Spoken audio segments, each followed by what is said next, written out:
through the heart, cold and clear. Strike for love and strike for fear. See the beauty sharp and sheer. Split the ice apart and break the frozen heart. I love the VOFO. It asks me once a month to format the card. You're so smart. So, we're gonna get the S word later today. I'm saying 3 to 6 inches. So I decided I'm gonna rotate my tires.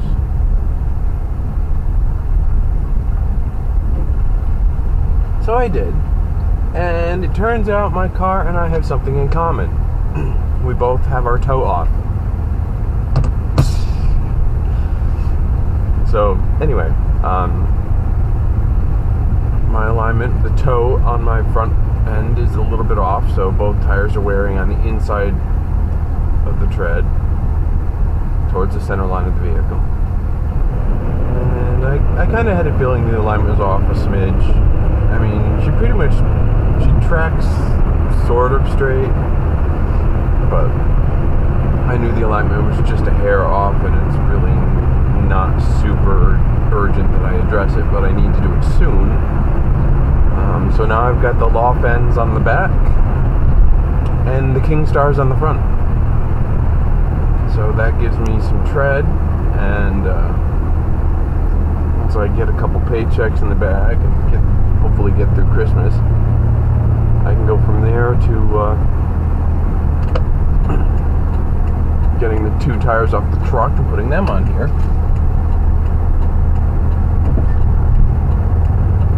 But I'm not worried about it too much now because the snow's gonna hit while I'm in bed asleep, which is the best time for it to snow.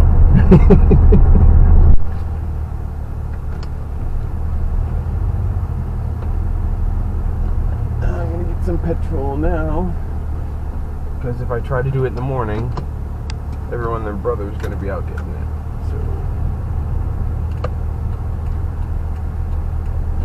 Okay, so since Connecticut's about to have its first measurable, plowable snowfall,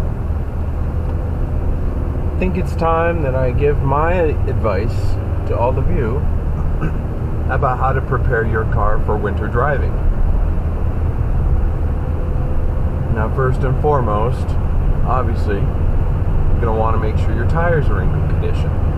And fortunately, that's easy enough for anybody to do. All you have to do is look at your sidewalls.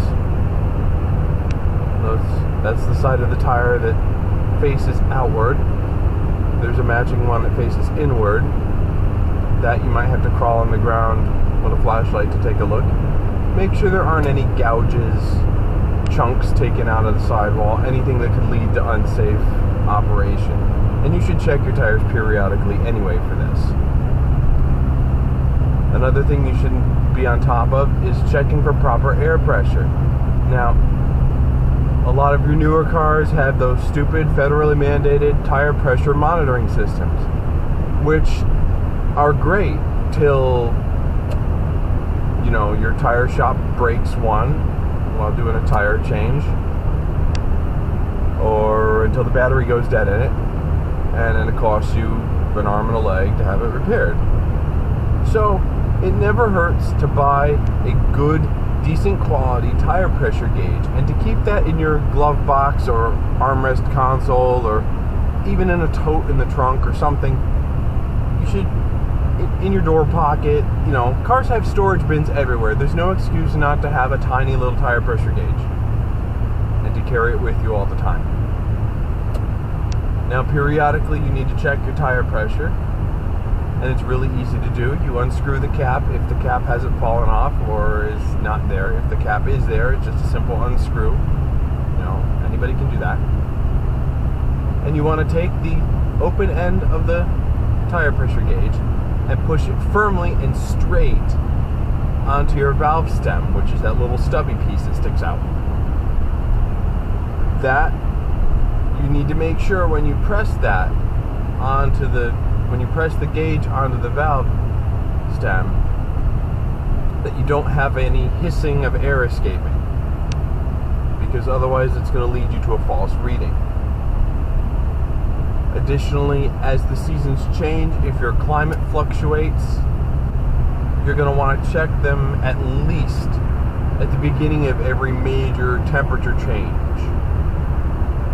Theoretically, you should do it every couple weeks, but in this day and age where nobody has time for anything, and I understand because I'm one of those people who never seems to have enough time to do anything, it only takes you about 10 minutes to do this, and you should check it periodically.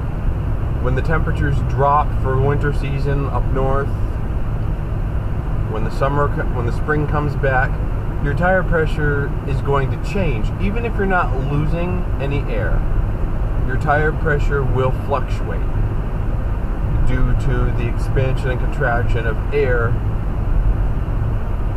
that coincides with the temperature.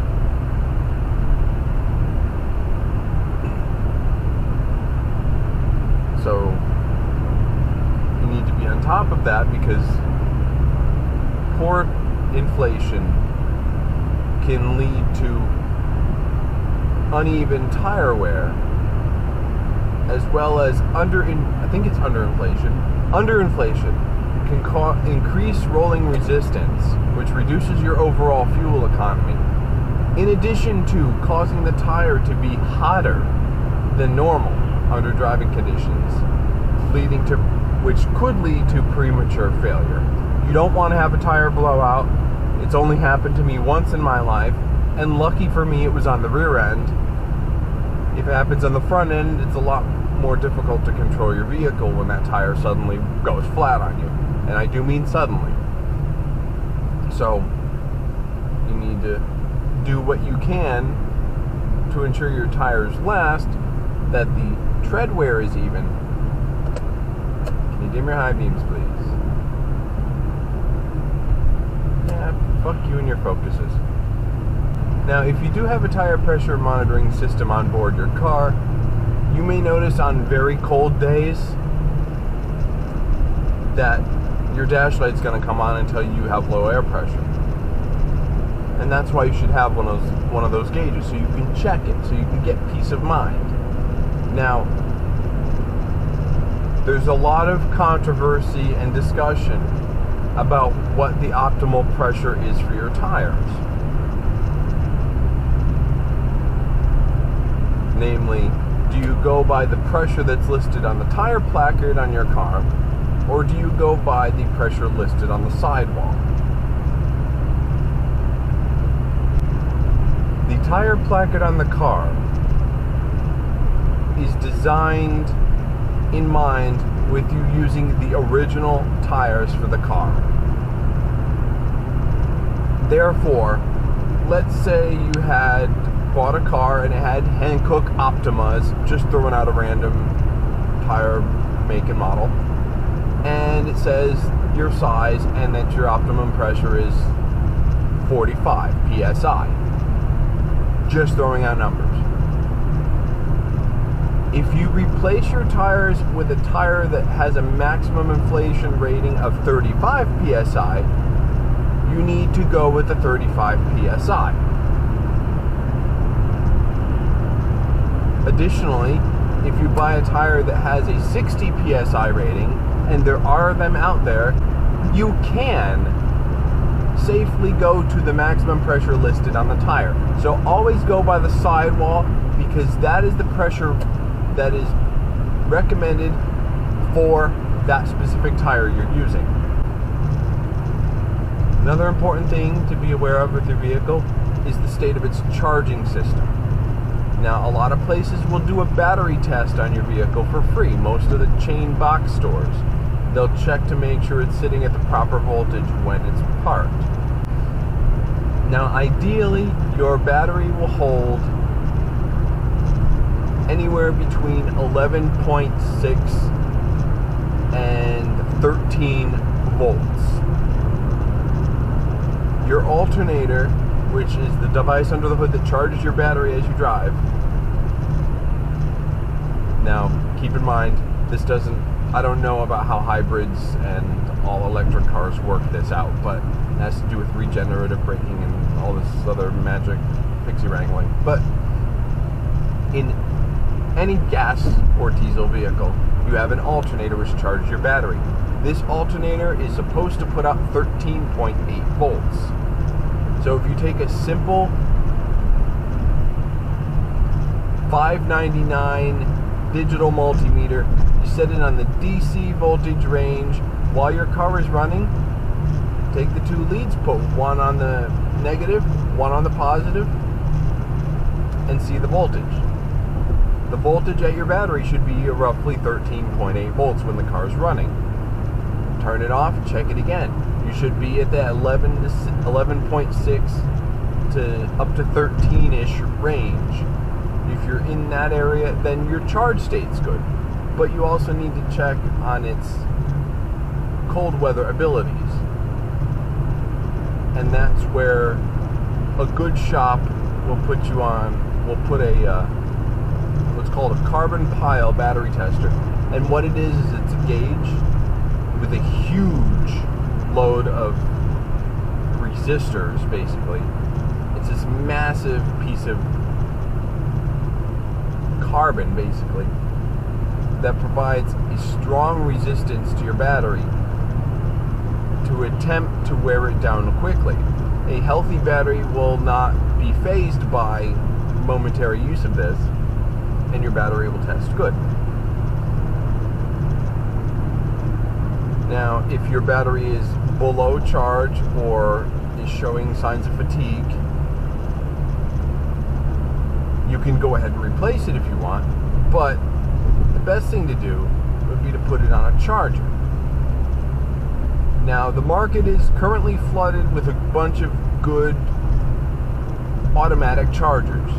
These chargers will automatically charge your battery up to full capacity, or will test it and tell you it's not capable, that it's a bad battery, or that some of the cells inside are bad or something. So,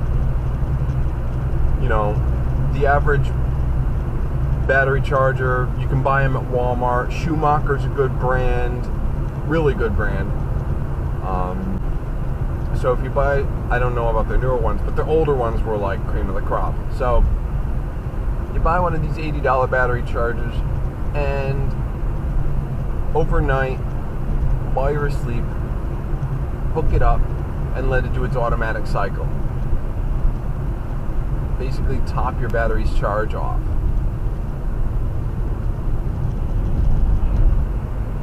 Of course, these are obvious things, but some of these are obvious things, but really, knowing how some people are, it's worth mentioning. You need to make sure that your wiper blades are in good condition. I can't tell you how many times I get in a car that my mother's driving, and I use the windshield wipers, and I'd be like, how can you even see when it rains? They are streaking so badly. Oh no, they're fine. No. Change your wiper blades, and you probably should at the beginning of every season anyway, or every other season, because they just don't make wipers like they used to. Nowadays, what used to be a $2.99 wiper now costs you $21.99, and you're lucky if the damn things last 6 months. Whereas I used to buy a $2.99 a piece set of Pylon brand that were rubber, and I could get a year out of them, or 8 to 9 months out of them under heavy use. Not so anymore. As far as winter blades, your mileage may vary on those. Some of them are good, some of them are not good. Sometimes you can get away with just plain Jane regular wipers all winter. Doesn't hurt to do that. Now, also, when you replace your wiper blades, a lot of them have a bunch of plastic adapter clips, and I found those to not be very reliable. I've also had wipers that have, in the middle of use, tossed the refill out and then been scraping the windshield with the glass frame of the wiper blade. So what I always do is every time I buy a new set of wiper blades, I keep the old ones in the trunk. Just in case I have that wiper that breaks, I've got a spare. They don't take up much room. You can tuck them into a corner of the trunk and forget about them. But when you need it, it's there. Oh, and back to checking tire pressure. It doesn't hurt to tear your trunk apart, get to that spare tire, and check the pressure in that. That is often a tire that people forget to check the pressure on, and it'll sit neglected for 10, 15 years until you need it. And then you put it on, and those suckers are rated for a higher pressure, so they may be rated at 60, 80 pounds of air, and you put it on your tire, and it's just as flat as the flat tire you took off because it only has like 20 pounds of air in it. So don't forget your spare tire and to keep that properly inflated as well. Another thing to be aware of, windshield washer fluid. Used to be any windshield washer fluid would work. Then they started selling summer blend and winter blend. The summer blend does not have antifreeze additives. As we discovered when we bought my mom's Sentra, she had no windshield washer. It wouldn't work because the previous owner had put summer blend in, and then it got cold and the summer blend turned into a frozen hunk of ice in the reservoir and would not work. So make sure you're using a good windshield washer fluid that has a temperature rating on the outside. And if you want to spend the extra money, I would recommend it. Prestone Windshield De-icer. It comes in a gallon jug just like most windshield washer fluid. It is yellow in color, and the stuff is really amazing at getting through frost and ice on your windshield. And they also have a spray bottle of de-icer that works really well on frost and ice on your windshield while your car's warming up. I can recommend those two products. This is not a paid sponsorship. I'm not getting any money or promotional consideration for it. It's just a product I use that just works. Now, another important thing, of course, make sure your brakes are good. Any shop will take you in and will try to get you to pay for new brakes.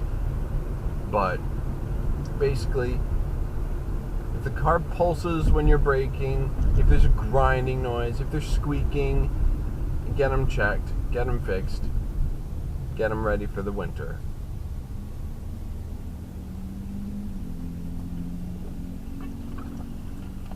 And finally, make sure your windows are clean.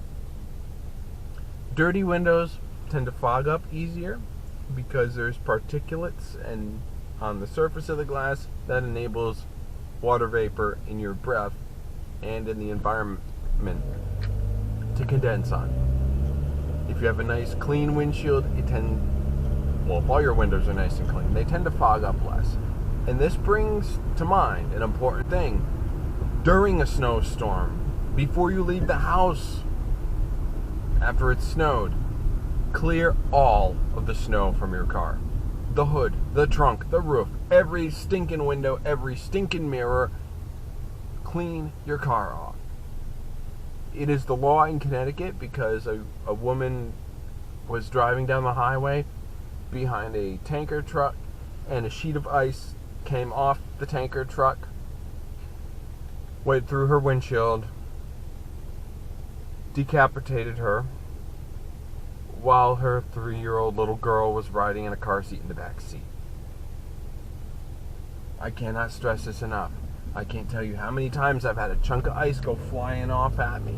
And if you've seen my channel long enough, you'll see last winter when I was driving the van, that huge sheet of ice came flying off the windshield. And lucky for me, I was the only one on the road.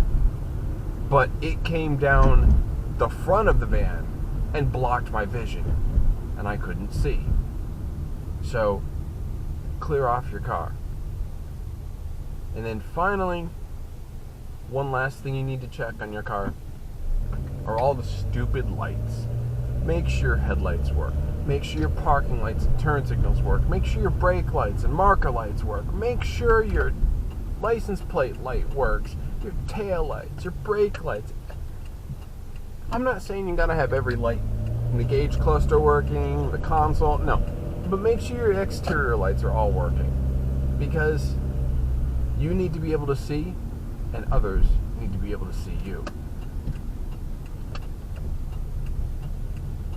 Well, that's it for now, and I've made it to work, and now I gotta try to fit like 200 freaking inserts in my trunk. Yeah, right.